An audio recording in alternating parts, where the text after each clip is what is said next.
पाकिस्तान तहरीक इंसाफ के I think 3 से 4 candidates हैं, उन सबके पेपर्स एक्सेप्ट भी हो गए, उनकी स्क्रूटनी भी क्लियर हो गई है। जो लोग बहुत शोर मचा रहे हैं, आई थिंक ये वो लोग हैं जो 9 मई की तखरीबकारी के वाकयात में मुलविस थे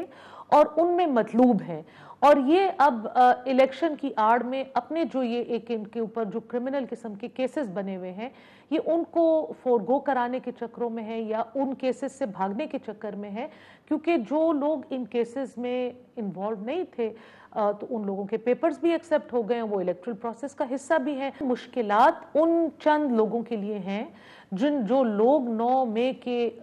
प्लानिंग में, उसकी एग्जीक्यूशन में, उस तखरीबकारी में मुलविस थे।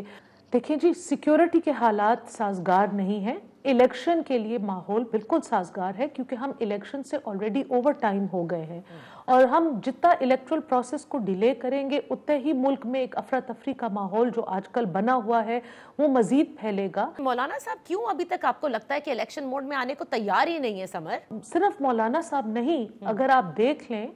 तो पुख्तूनख्वा में सिवाय